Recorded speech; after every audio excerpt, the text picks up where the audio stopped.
John, Wisconsin is different for this episode. I'm super excited about this. Let's set this up. You were able to come back to Green Bay, come home, see your mom, hang out with some buddies, and you gave the show a solid 8 hours of your time, and we followed you around.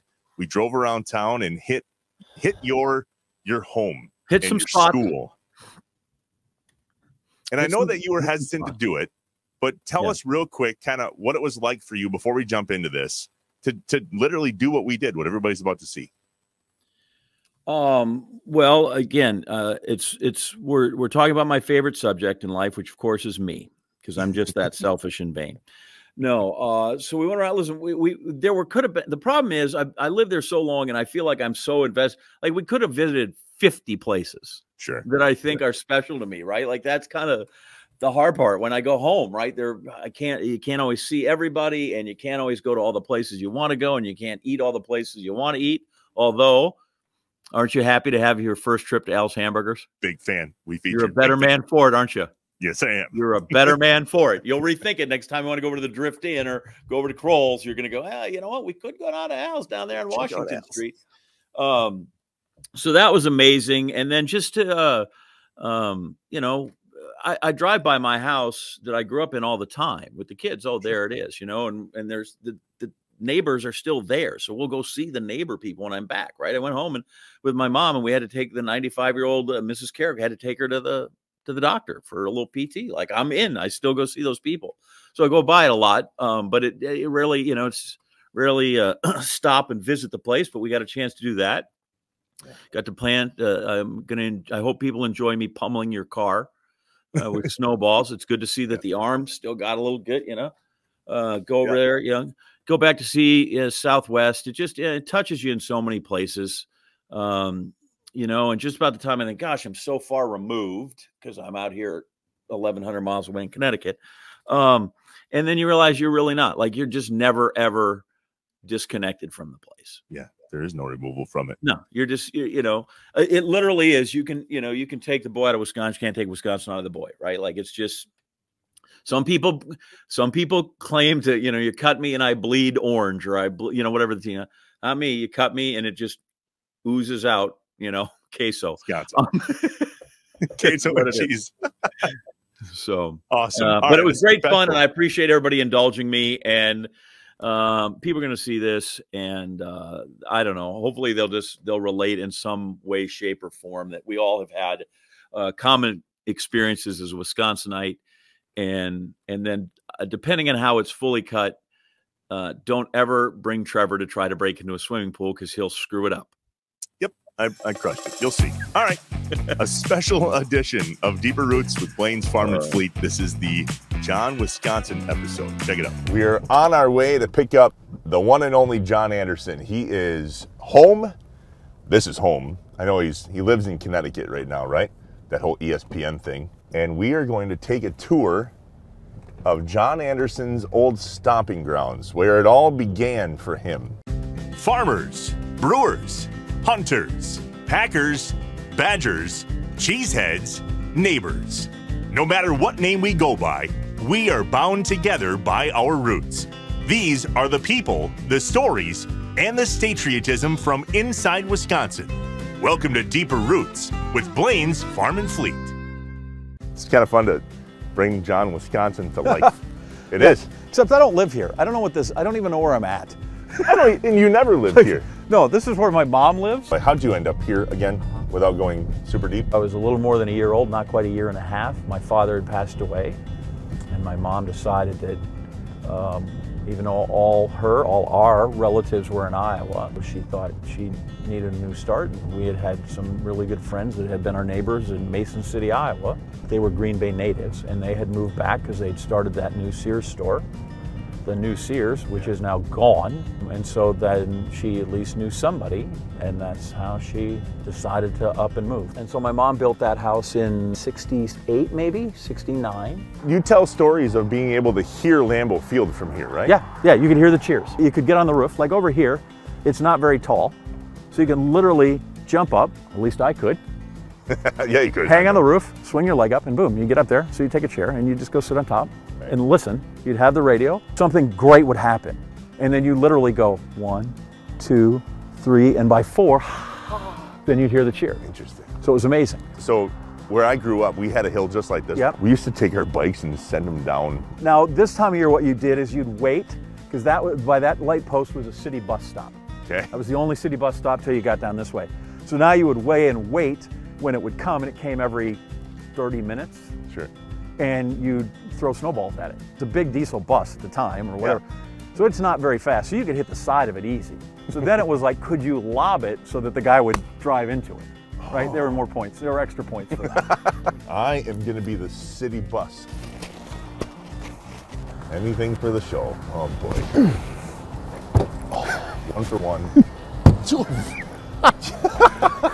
And then we also learned to do this when we were kids. How was that? You should have heard the thud in here on the windshield. Part of me thought, holy crap, like we're going to have to have It's a good arm though, right? Like I got it measured out. You never, 60 feet, 6 inches is like a universal distance. You hit it the first time.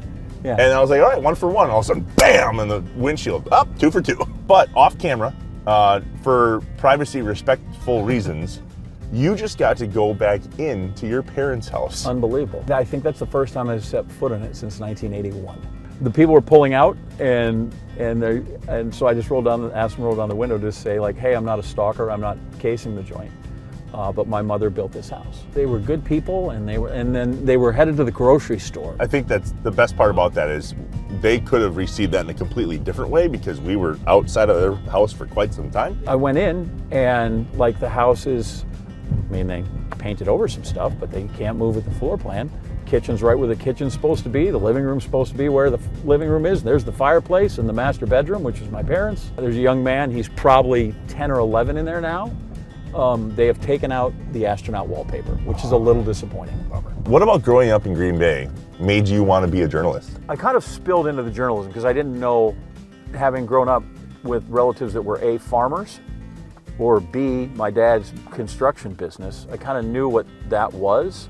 I watched guys like John Campbell or Bill Jarts, or at the time at FRV there was a guy named Jim Klein. So all these guys that I watched, Daryl Burnett at WLUK, like look at that, I know them all. These were the voices of my childhood. These were the ones I liked.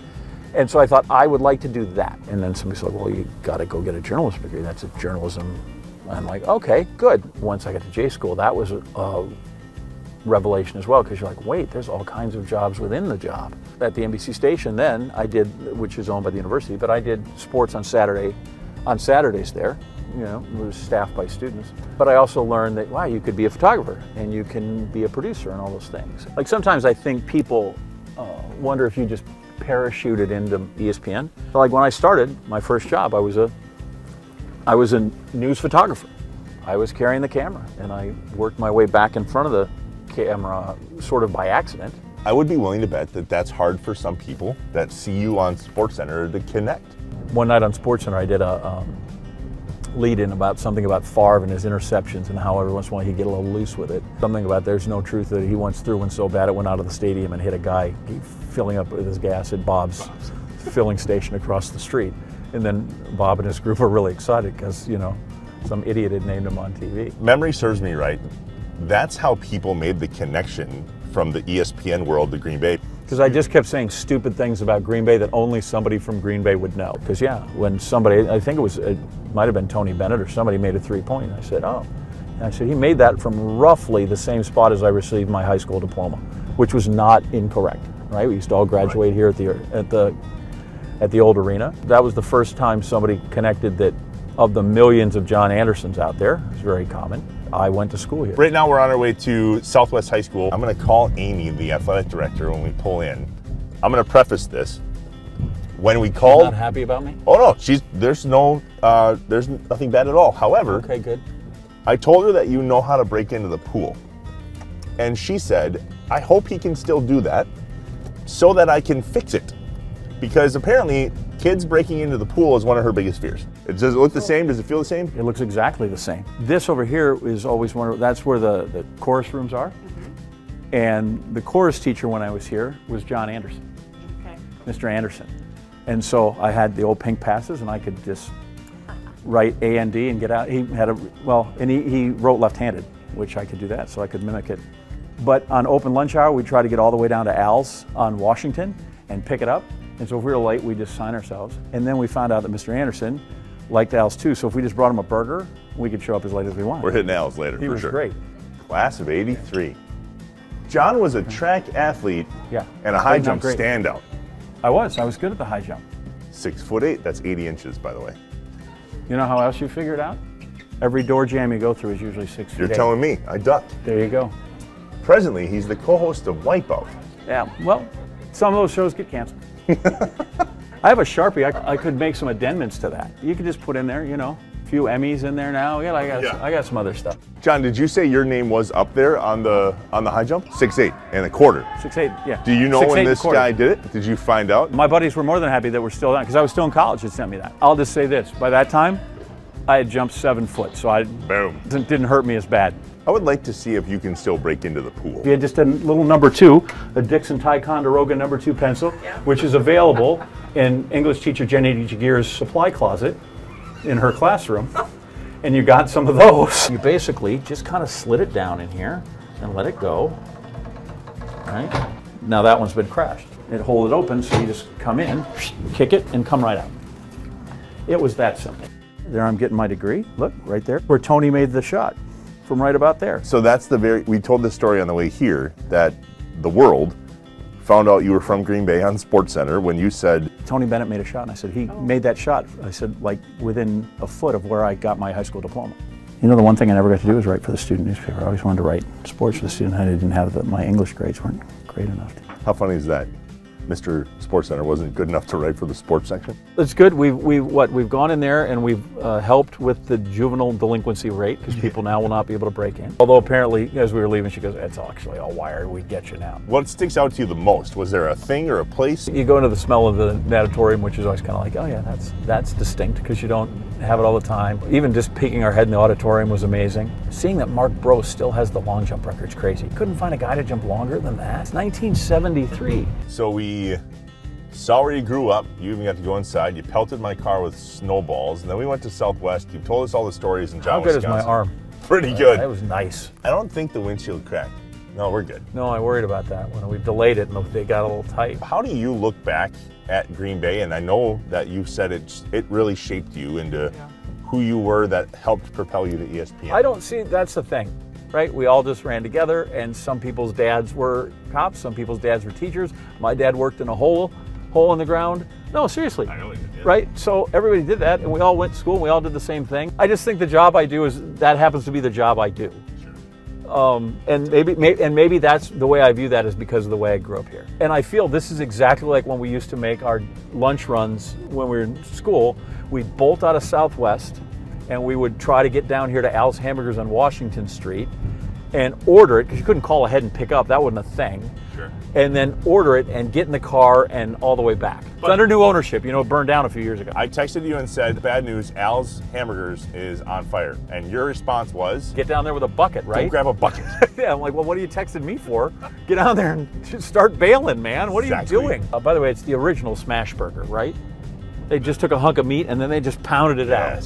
And then you want onions? Yes, so they'll pound them right in there. I am beyond hungry. I cannot wait to. When's the last time you've eaten there? Have you ever eaten there? Never. Oh, wow, that's too bad. And it used to be there, I had a sign in here that said like occupancy 27 in the back. This, not 80 inches, in case you're wondering. Hello. Oh, look at that. How great is that? Oh, that's amazing. Look at this. Now we're on our way to Southwest High School. You're going the wrong way. We're going to go left.